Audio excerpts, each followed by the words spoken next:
Aqui tá bom? Muito bem, então, bom dia a todos. É sempre uma alegria nós podermos nos reunir para refletir sobre o Evangelho, ensinamentos tão importantes para as nossas vidas. Pedimos a Jesus que nos abençoe nessa manhã, para que essas reflexões possam ser proveitosas para todos nós. Nós estamos dando início ao capítulo 10 do Evangelho. Ele se intitula Bem-aventurados os misericordiosos. A bem-aventurança completa é Bem-aventurados os misericordiosos, porque eles obterão, eles próprios, misericórdia. Mas o que é a misericórdia? O sentimento dessa misericórdia é quando a gente consegue se colocar no lugar do outro, sentindo as dores, as experiências pelas quais ele está passando, e nós temos aquele impulso de fazer alguma coisa para auxiliar aquela pessoa. Há quem use essa palavra como um sinônimo de compaixão, que serve, pode ser também. Mas a misericórdia ela é o complemento da brandura, da mansuetude, que foi estudada recentemente no capítulo 9. Porque não é possível que nós sejamos brandos, mansos e pacíficos se nós não formos misericordiosos. E o contrário também é verdadeiro, são virtudes que nós vamos conquistando. E a misericórdia, ela também pode complementar a lei de justiça, porque a justiça de Deus sempre nos ensina através das consequências de tudo que nós fazemos. Mas a misericórdia vai além, porque além das consequências do que nós fazemos, a misericórdia busca oferecer condições para que a pessoa possa se reerguer se ela tiver caído. É muito importante. E em que consiste a misericórdia? O Evangelho nos fala que ela consiste no esquecimento e no perdão das ofensas. Muito fácil de falar, mas difícil de colocarmos em prática, porque o perdão é um assunto bastante delicado. Quem de nós já não viveu essa situação de ter se sentido ofendido, magoado, prejudicado por alguém? E como nós agimos diante desta situação? Será que nós conseguimos perdoar? Será que esse assunto já ficou lá para o passado? Será que quando nós pensamos nessa questão, nós nos alteramos de alguma forma? Sentimos que o coração talvez acelere um pouquinho mais, vem algum sentimento diferente? E se de repente nós encontrarmos com essa pessoa, será que vamos conseguir conversar com naturalidade, olhando nos olhos? Ou será que vai haver um certo mal-estar, um certo constrangimento? Esse tipo de situação pode ser resolvida através da misericórdia. E Jesus nos ensina isso, conforme uma anotação de Mateus no capítulo 5 do seu Evangelho.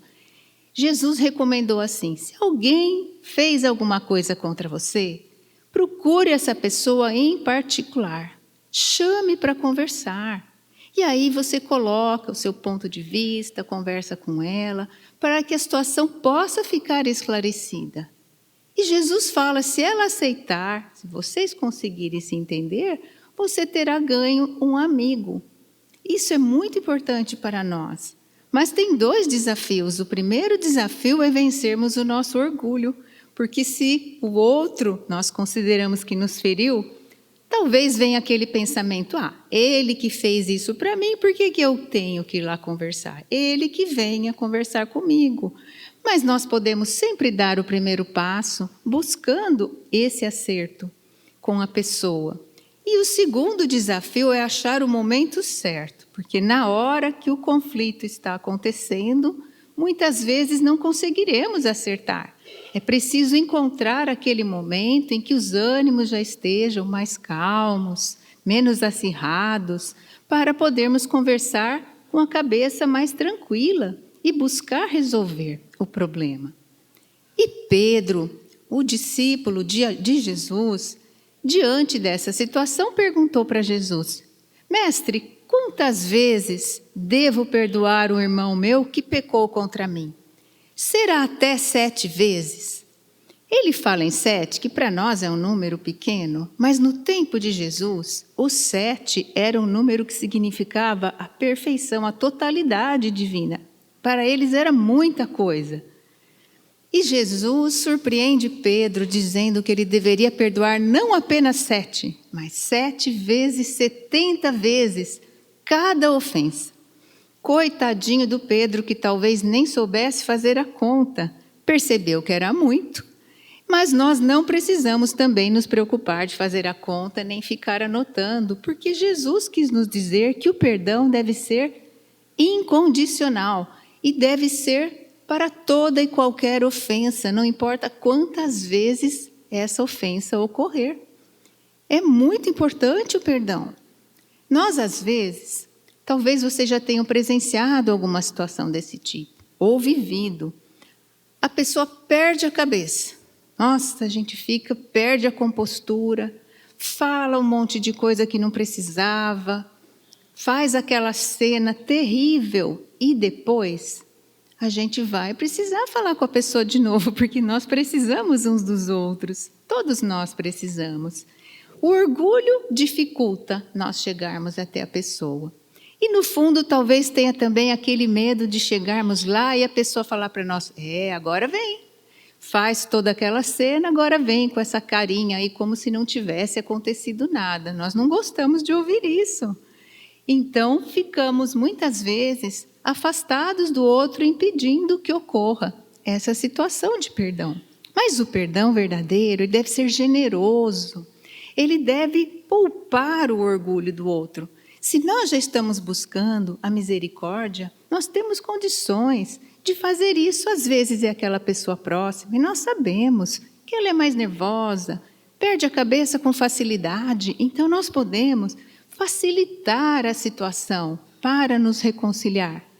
Talvez uma brincadeira, tornar o ambiente mais leve, mais suave, de forma que a pessoa possa se chegar até nós e as coisas ficarem bem novamente, para não ficar aquele clima ruim. Porque se o perdão for assim, eu perdoo você, não adianta, não perdoou, ele tem que ser sincero, generoso, para que possa ocorrer de parte a parte e nós possamos continuar uma convivência fraterna.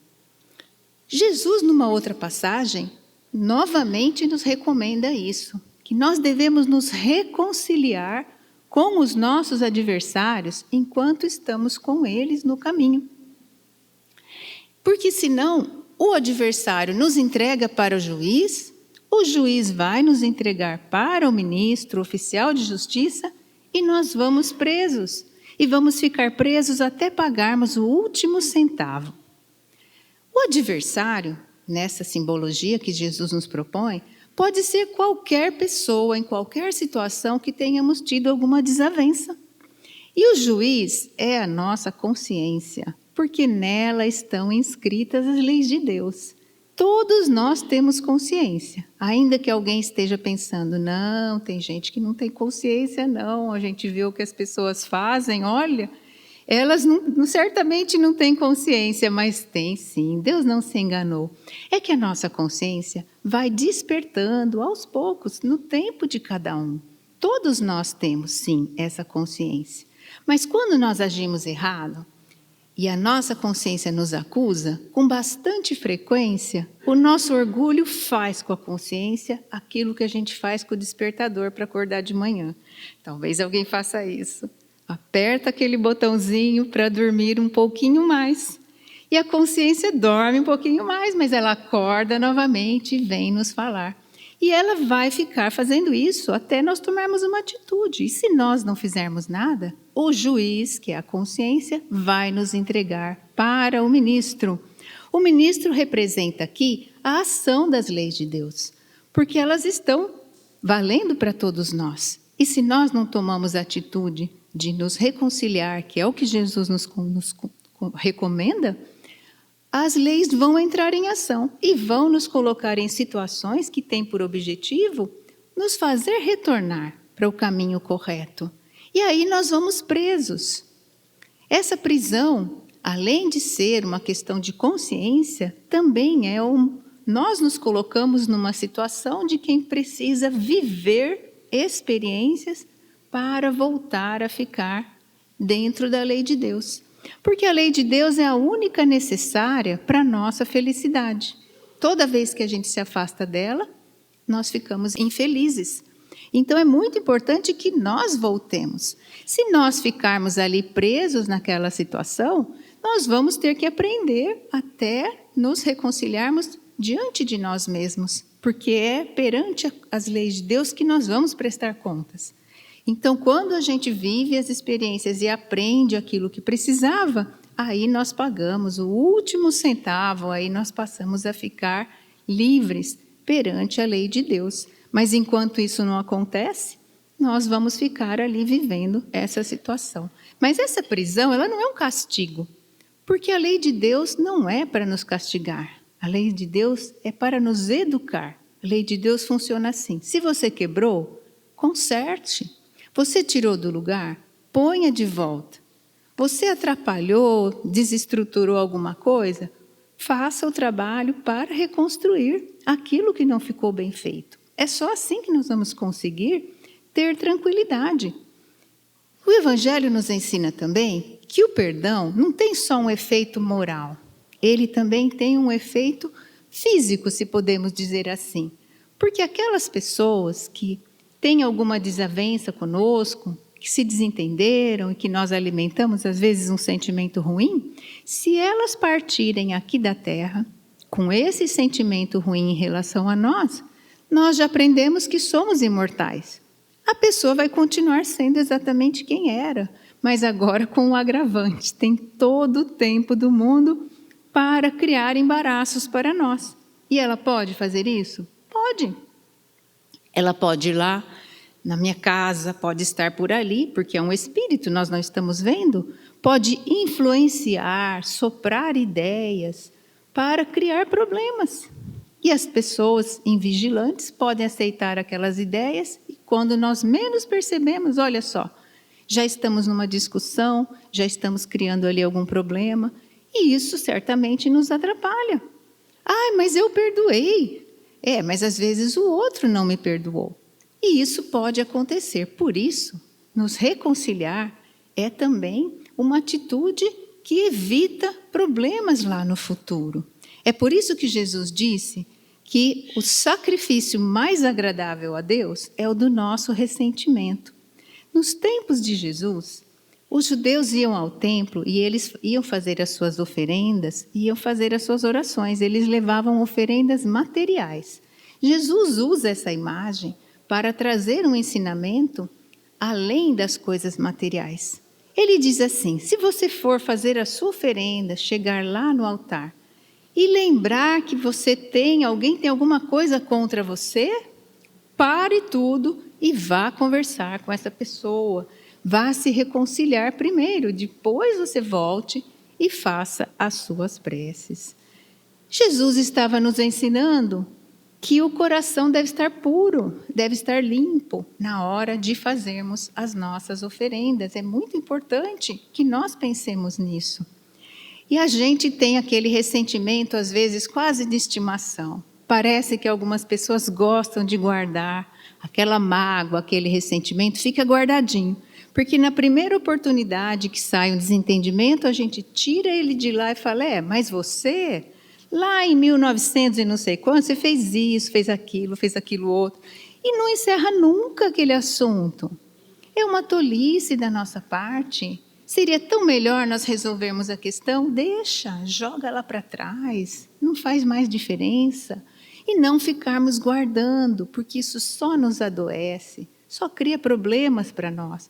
Por isso, ser capaz de abrir mão desse ressentimento, de abrir mão dessa mágoa, deixar de lado, é o sacrifício que realmente é mais agradável a Deus. E certamente mais difícil do que fazer uma oferenda material, como se fazia nos tempos de Jesus. E nesse capítulo nós seguimos e encontramos uma mensagem de Paulo, apóstolo, nos falando que perdoar os inimigos é pedir perdão para si mesmo. Uma afirmativa muito interessante e verdadeira, porque quando nós olhamos para aquela pessoa que fez alguma coisa que nós consideramos que foi ruim para nós, Se nós estamos buscando a misericórdia, nós entendemos, olha, a pessoa deve estar num momento ruim, um desequilíbrio, alguma coisa assim, porque quem está bem, está equilibrado, não age dessa forma. E se nós conseguimos deixar de lado, perdoar aquela pessoa, no futuro, quando eu me equivocar, porque todos nós nos equivocamos, mesmo quando não queremos, ela vai poder me perdoar também. Outras pessoas vão poder me perdoar, vendo a minha disposição de oferecer o meu perdão. E perdoar os amigos, diz Paulo, é dar prova de amizade. Todos nós temos amigos e talvez algum amigo já tenha dado uma escorregada conosco, feito alguma coisa que nós consideramos que não foi muito boa. E quando isso acontece, nós temos duas possibilidades. Ou nós olhamos para aquele equívoco que a pessoa cometeu e nós valorizamos e nos sentimos extremamente ofendidos e nos apegamos naquilo e deixamos a amizade de lado, às vezes até encerrando a amizade.